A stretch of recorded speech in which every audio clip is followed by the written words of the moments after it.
రే పార్దు, నువ్వు అమూల్య కలిసి అలా 4 రోజులు బయటికి వెళ్ళి రావచ్చు కదా? పార్దు గారండి, 4 రోజులు కుదరకపోతే కనీసం నా పుట్టినరోజుకైనా రండి. మీరొచ్చారన్న ఆనందం మా నాన్నకుంటుంది. పైగా నా పుట్టినరోజు కూడా సండే వచ్చింది. సండే ఎలాగో ఆఫీస్కి వెళ్లరు కదా. అత్తయ్య గారు, పార్దు గారండి, వదిన గారు, వెళ్ళొస్తానండి. సరే అమూల్య.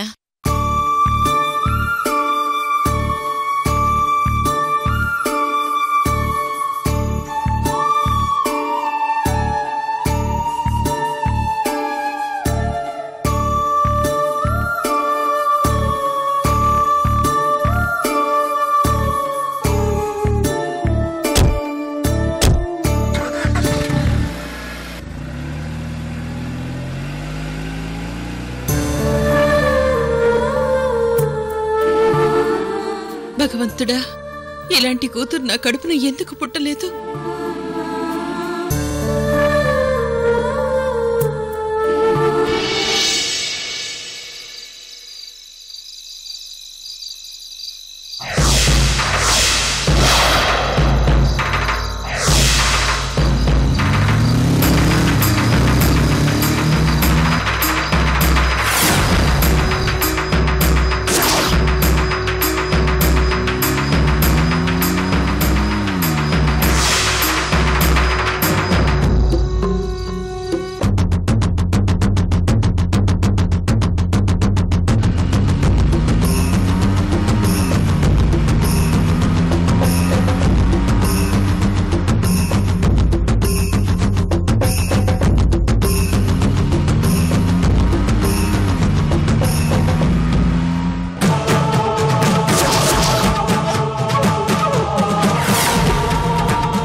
ఈ ఊరి జనమంతా గుడిని చూసి ఎందుకు భయపడుతుండ్రు?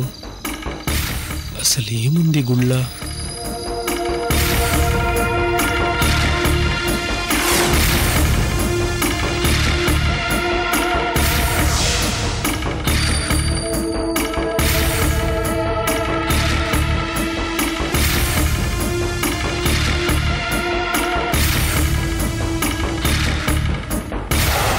ఇదిగో బాబు, ఎక్కడికి వెళ్తున్నావు? గీ గుడిలోకి పోయి ప్రశాంతం కూర్చుందని పోతున్నా పెద్దయ్యా. ఏంటి, ఈ గుడి గురించి తెలిసే వచ్చావా? తెలీదు కానీ తెలుసుకుందామని వచ్చిన. ఏంది పెద్దయ్యా, ఎవరు చూసినా గుడిని చూసి భయపడుతుండ్రు? అసలు ఏముంది గుళ్ళ? గుడికెళ్తే తప్పేంది? ఈ గుడికి ఎంతో చరిత్ర ఉంది బాబు. ఈ గుళ్ళో అమ్మవారు నాట్యం చేస్తుంటారని అందరూ చెప్పుకుంటారు. అర్ధరాత్రి అమ్మవారు గుళ్ళో తిరిగేటప్పుడు అటువైపు చూడ్డానికి వెళ్ళిన వాళ్ళెవరూ ఇంతవరకు బతకలేదు. రక్తం కక్కుని చచ్చిపోయారు.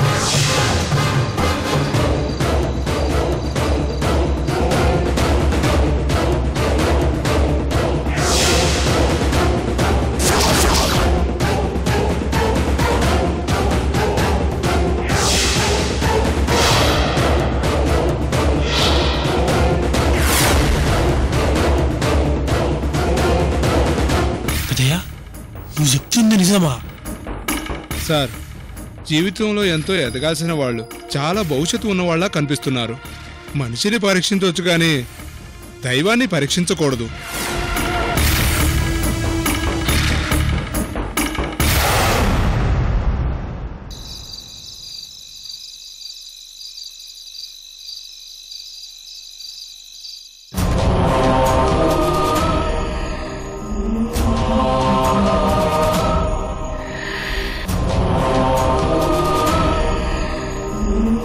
దీనికి 250 కిలోమీటర్ల సొరంగ మార్గం ఉందని మీకు తెలియదు.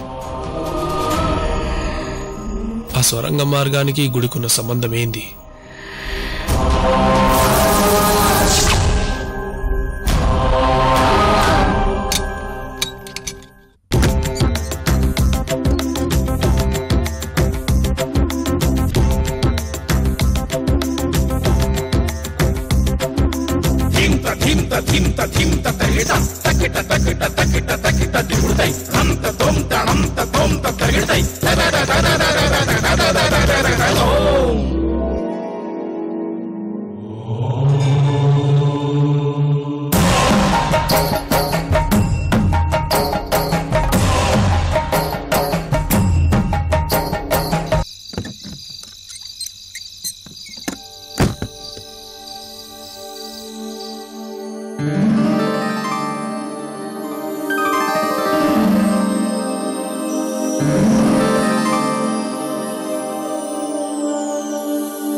ఎప్పుడొచ్చావు? ఇప్పుడైనా రావటం?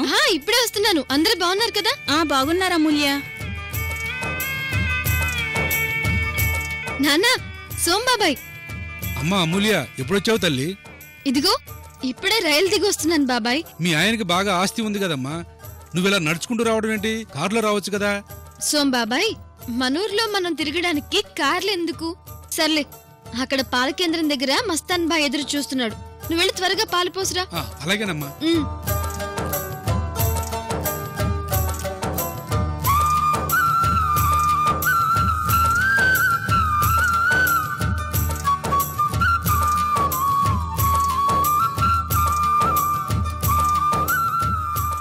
ఏంటి బామ్మ అలా చూస్తున్నావు? నేనే అమూల్యని. ఎన్నాళ్ళైందమ్మా నిన్ను చూసి. హైదరాబాద్ నీళ్ళు బాగా పడ్డాయి నీకు, రంగు బాగా పడ్డావు. నా రంగు సంగతి పక్కన పెట్టు, నువ్వు రంగు మారావేంటవ్వా? ఏ సబ్బు వాడుతున్నావేంటి? ఒరే రామకృష్ణ, నీ కూతురు ఇంకా అల్లరి మానలేదురా. తను నా కూతురు కదమ్మా. సరే సరే అవ్వా, సాయంత్రం వచ్చి కలుస్తాను. సరే.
వస్తే లావణ్య, కాలుగాల్ని పిల్లిలా అట్టి ఇటు తిరక్కు.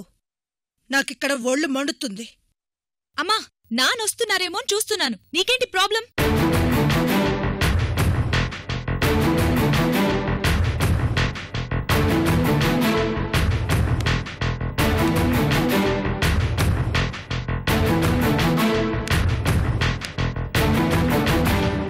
ఓసేయ్, నిన్నట్నుంచి నీ వాలకం చూస్తున్నాను.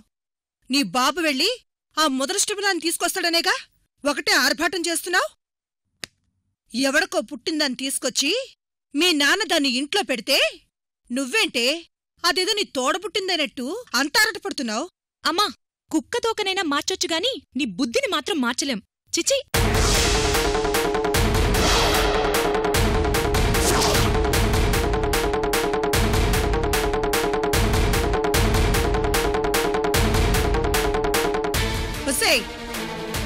నా కడుపున పుట్టకపోయినా ఆ అమూల్య కూడా నన్నెప్పుడు ఇలా చీకొట్లేదే. అది మా అమూల్య కంటే నువ్వు తను ఎన్ని బాధలు పెట్టినా భరించింది. కనీసం మా అక్కకున్న బుద్ధిలో 10% కూడా నీకులేదు. ఆహా, మీ అక్కొస్తుందిగా, దాన్ని చూసి నేర్చుకుంటానులేమా, నేర్చుకుంటా. నువ్వు మారవమ్మా. చిచి. మారాల్సింది నేను కదే, నువ్వు. చచ్చా, అది పెళ్లి చేసుకుని వెళ్ళిపోయింది. దాని పీడ ఈ ఇంటికి లేదు అనుకున్నాను, కాని అది ఈ ఇంటిని పట్టుకుని వదలటం లేదు.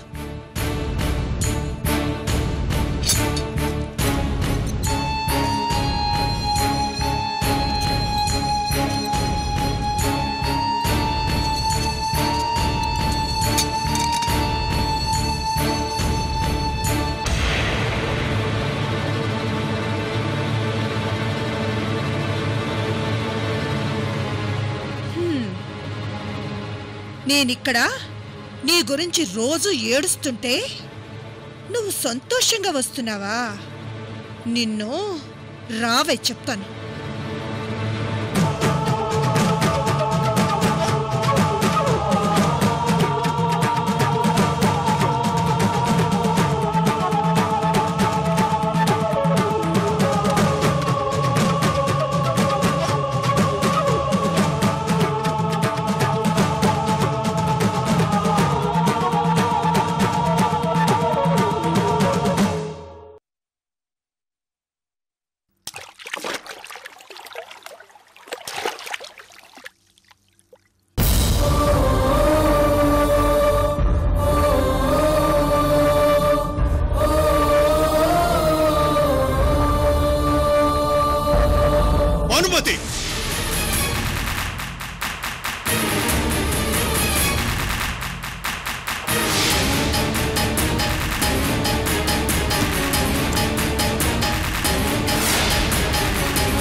మీరెప్పుడొచ్చారండి?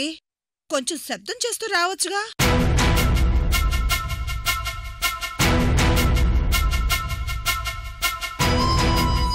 రోజు కూరగాయలు కడిగిన నీళ్లు ఇలా విసిరేయడం నాకు అలవాటు. దాంట్లో నా తప్పే ఉందని భానుమతి అని గట్టిగా అరుస్తున్నారు.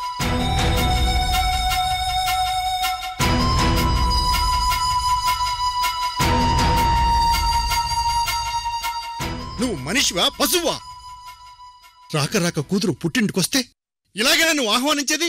అయ్యా రామకృష్ణ గారు, నేనేదో కావాలని చేసినట్టు దీన్ని పెద్ద రాద్ధాంతం చేస్తున్నారే.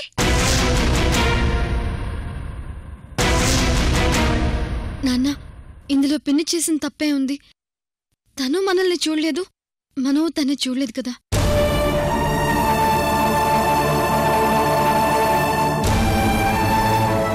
పిన్ని, నా మీద పడ్డ ఈ మురికి నీళ్లే నీ దీవెనలు అనుకుంటాను. కనీసం నువ్వు ఇలాగైనా సరే నన్ను దీవించినందుకు నాకు చాలా సంతోషంగా ఉంది పిన్ని.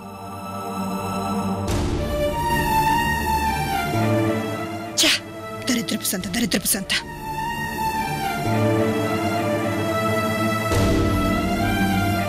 అమ్మా అమూల్య, పద లోపలికెళ్దాం, పద.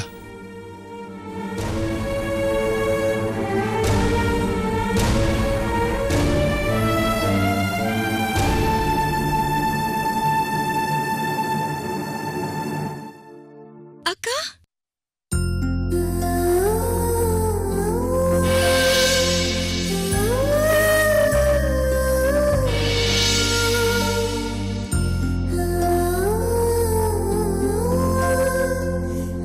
లావణ్య,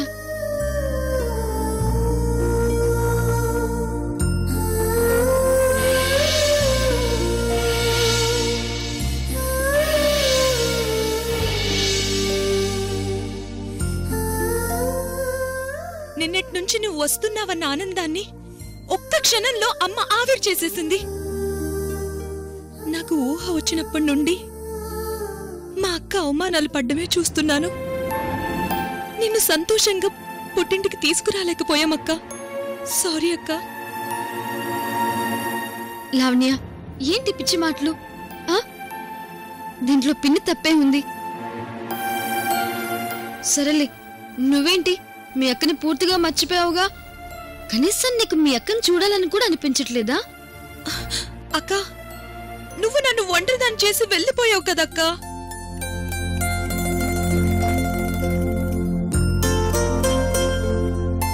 నాన్న, మళ్ళీ జన్మంటూ ఉంటే మేమిద్దరం నీ కడుపునే అక్క చెల్లెలుగానే పుడతావు నాన్న.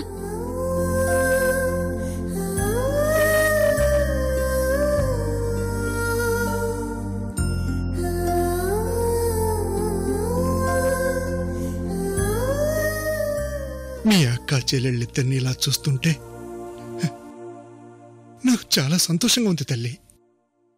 అమ్మ లావణ్య, ఈ సంవత్సరం మీ అక్క చెల్లెళ్ళిద్దరి పుట్టినరోజు చాలా ఘనంగా జరిపిస్తాను. మీరు వెళ్ళేటప్పుడు అలాగే చెప్పి వెళ్లారు నాన్న. కాని పార్దు బావ, అత్తయ్య గారు, ఈశ్వర్ అన్నయ్య వీళ్ళందరినీ తీసుకొస్తానని చెప్పి వెళ్లారు కదా. లావణ్య, మన పుట్టినరోజుకి ఒక రోజు ముందే అందరూ వస్తున్నారు. అందరి సమక్షంలోనే మన పుట్టినరోజు జరుగుతుంది, సరేనా?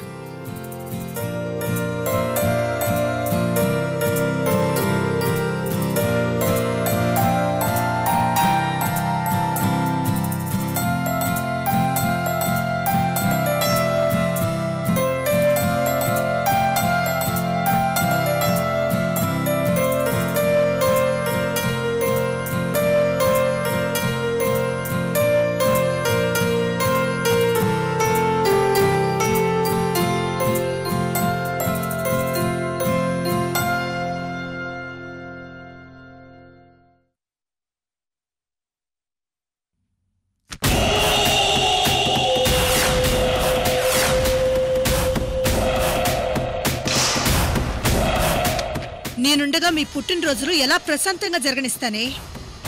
ఎవరొస్తారో రాని. ఈసారి నీ సంగతి వాళ్ళ సంగతి కూడా చెప్తాను.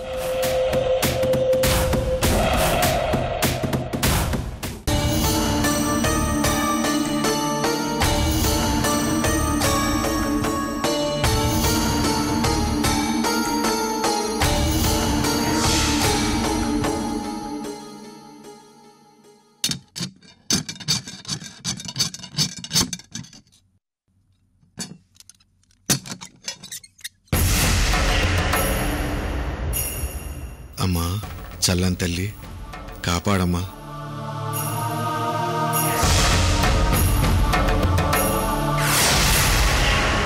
ఓం త్ర్యంబకం యజామహే సుగంధిం పుష్టివర్ధనం ఉర్వారుకమివ బంధనాత్ మృత్యోర్ముక్షేయమామృతాత్. ఓం సర్వమంగళమాంగళ్యే శివే సర్వార్థసాధికే శరణ్యే త్ర్యంబకే గౌరీ నారాయణి నమోస్తుతే.